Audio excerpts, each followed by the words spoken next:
नमो अरिहन्ताणं नमो सिद्धाणं नमो आय्याणं नमो उवझायाणं नमो लोये सवसाहुणं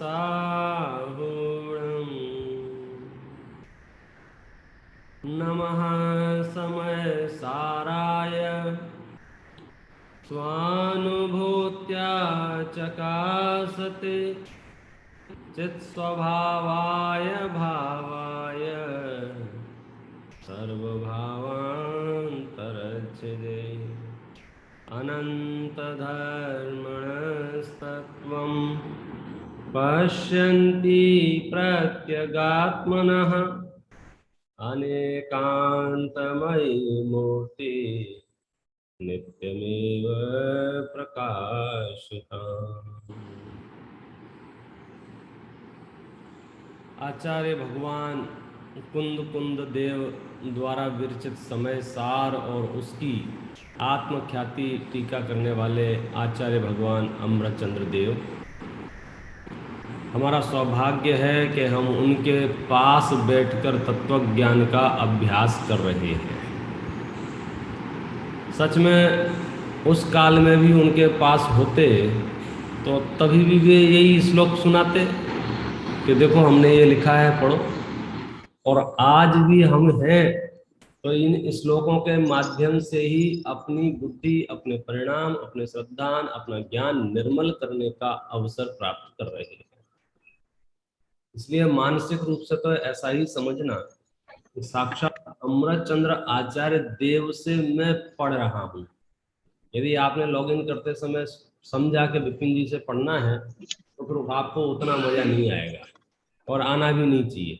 मैं खुद उनसे पढ़ रहा हूँ तो इसलिए हम तो सब के उनके पास ही चलते हैं। और कितनी जबरदस्त बात कह रहे हैं। जिस समय सार में विवाद की रंच मात्र भी गुंजाइश नहीं है, रंच मात्र भी गुंजाइश नहीं है। ये कलिकाल है, निकृष्ट काल है। लोगों की बुद्धि की बलिहारी देखो, उस समय सार के आश्रय से भी विवाद कर लेते हैं। औषधि हमेशा स्वस्थ रहने योग्य होती है, स्वस्थ रहने के काम आती है, लेकिन औषधि को सेवन करने वाला यदि सही ना हो, उसको सेवन की विधि सही ना हो, तो कभी कभी औषधि लोगों को मार भी देती है, रिएक्शन कर जाती है जिसको हम बोलते हैं। जो भोजन के बाद लेनी थी वो भोजन के पहले ले लेता है, गर्मी चढ़ जाती है।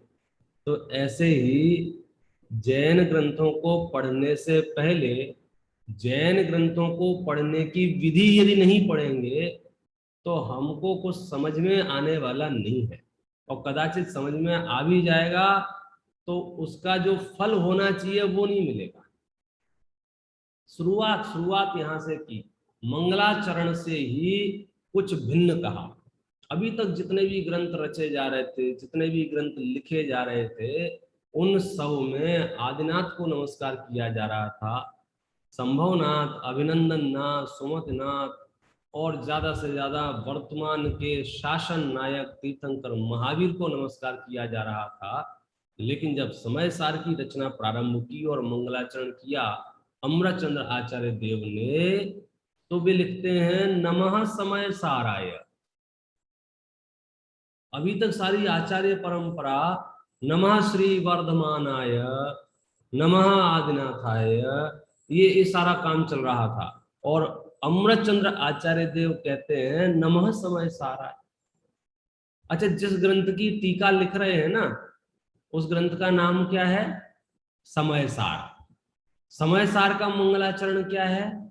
वंदित्व सर्व सिद्धे, सभी सिद्धों को नमस्कार हो। अब बताओ, समय सार जिन्होंने लिखा उन्होंने तो सिद्धों को नमस्कार किया, और समय सार की जो टीका लिख रहे हैं वे कह रहे हैं नमः समय साराय। ये क्या मामला है? देखो, ये सरल करने की विधि है। यद्यपि हम और आप सबको वह सिद्ध अवस्था ही प्रिय है जहां किसी भी प्रकार की आकुलता नहीं है। द्रव्य कर्म, भाव कर्म, नो कर्म से रहित जो शुद्ध अवस्था प्रकट हुई है वही साध्य है, वही आराध्य है, इसमें कोई दो राय नहीं। लेकिन वह अवस्था किसके आश्रय से प्रकट हुई है ये तो बताओ। वह अवस्था किसके अवलंबन से प्रकट हुई है इसकी तो बात करो। क्यों? कारण के बिना कार्य नहीं होता है, योग्य कारण के बिना योग्य कार्य नहीं होता है। जैसा कार्य करना हो कारण वैसा ही ढूंढना पड़ता है। विपरीत हजार कारण मिलने पर भी कार्य नहीं होते। कितना ही महान कारण क्यों ना हो, यदि हमारे योग्य कार्य की सिद्धि करने में समर्थ नहीं है तो हमारे लिए तो अकारण है, वो बिना काम का है। आप समझ लीजिए, इतना सा स्थूल विषय है ये। एक गिलास दूध मीठा करना हो तो बताओ क्या करें? क्या करें? बोले एक उपवास रखते हैं तो दूध मीठा हो जाएगा क्या? नहीं, एक से नहीं होगा। 10 दिन रखते हैं, 10 दिन उपवास रखने के बाद हम देखेंगे दूध मीठा हुआ कि नहीं हुआ, तो बोलो मीठा हो जाएगा कि नहीं होगा? नहीं, बोले ऐसे नहीं होगा। अपन तीर्थ वंदना करके आते हैं, जितने भी अतिशय क्षेत्र हैं, चमत्कार हो जाए कुछ, जाते हैं अतिशय क्षेत्रों की वंदना करने जाते हैं और फिर लौट के आके देखेंगे दूध मीठा हो जाएगा कि नहीं हो जाएगा। सिद्ध क्षेत्रों की वंदना करके आ जाते हैं। बोल क्या करें? विधान कराएं, दूध मीठा हो जाएगा। वेदी प्रतिष्ठा करा लें, दूध मीठा हो जाएगा। पंच कल्याणक करा लें, सबसे बड़ा महोत्सव, इससे बड़ा तो कोई प्रोग्राम हमारे पास है ही नहीं जैनियों के पास।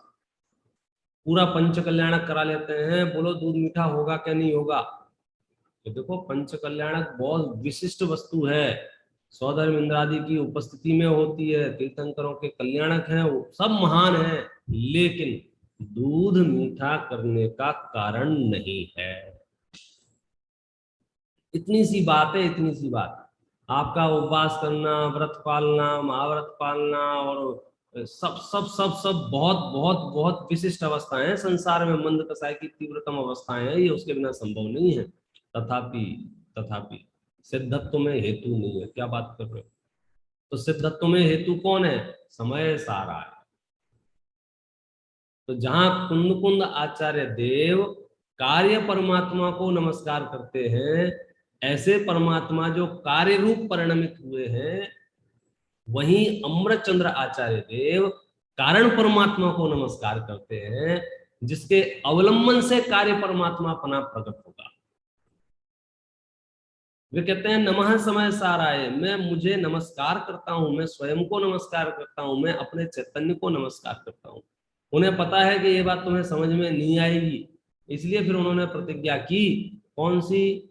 यद्यपि मैं तो शुद्ध मात्र चैतन्य मूर्ति हूँ, फिर भी परिणति मलिन हुई है मोहोदय से। परम विशुद्धि को पावे यह परिणति मेरी, समय सार की आत्म ख्याति नामक व्याख्या से।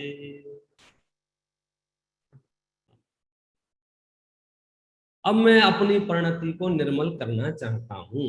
तो हमने अपनी परिणति को निर्मल करना शुरू किया। कैसे निर्मल करना शुरू किया? कि मेरी बुद्धि, मेरा मन, मेरे विचार दो भिन्न अपेक्षाओं में उलझ के रह जाते। क्यों? क्योंकि वस्तु तो अनेकांतात्मक है। कैसी है वस्तु? अनेकांतात्मक है। अनेकांतात्मक है मतलब इसमें दो शब्द हैं, अनेक और अंत। इसको बोलते हैं अनेकांत। अनेक अंत उसको बोलते हैं अनेकांत। मतलब एक अंत नहीं है इसका, एक एंड नहीं है, एक छोर नहीं है, एक पार्ट नहीं है, इसमें अनेक है।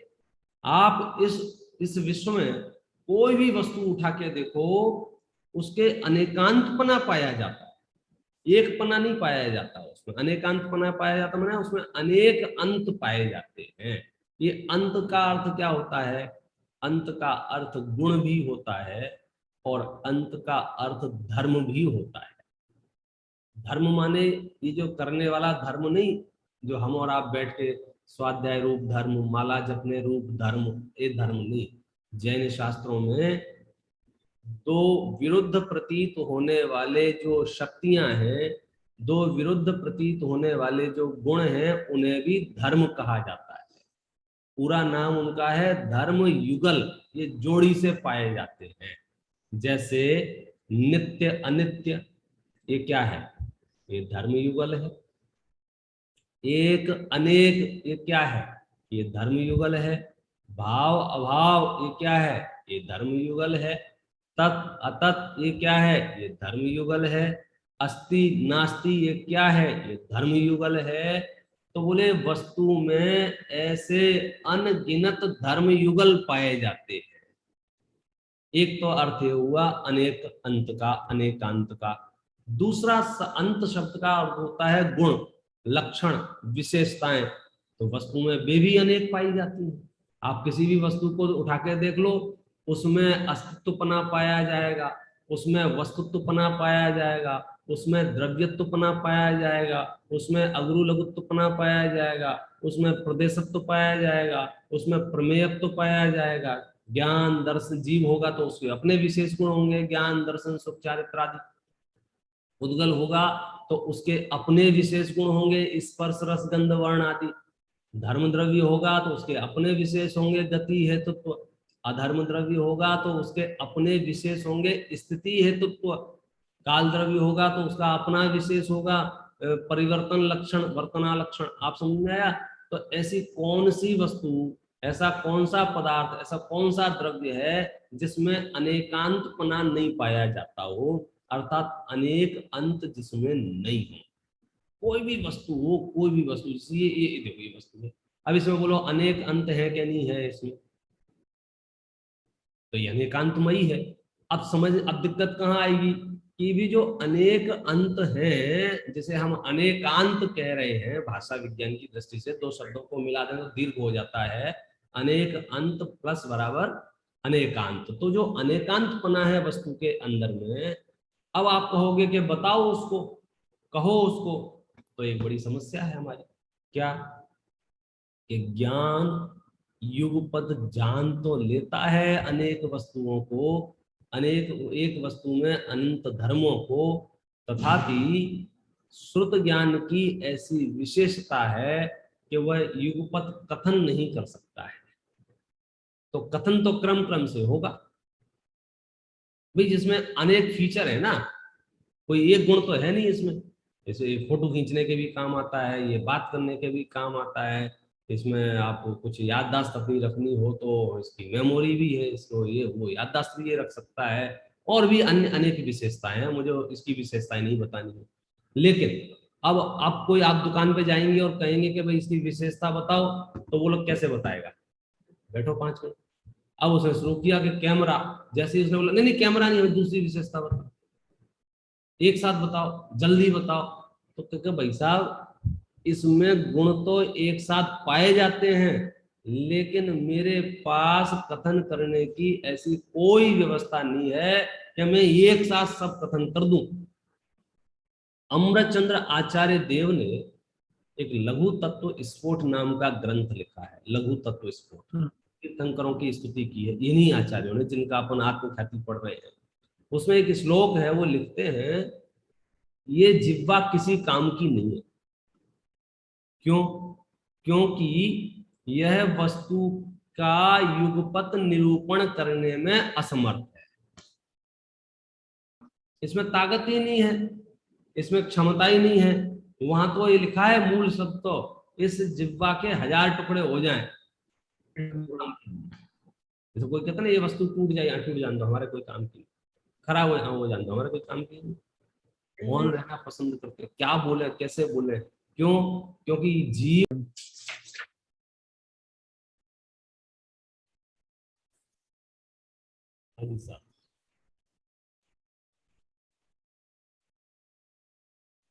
एक एक वस्तु इस विश्व में जितनी भी हैं, वे सब अनेकांतमयी हैं, लेकिन उनका कथन युगपत संभव नहीं है।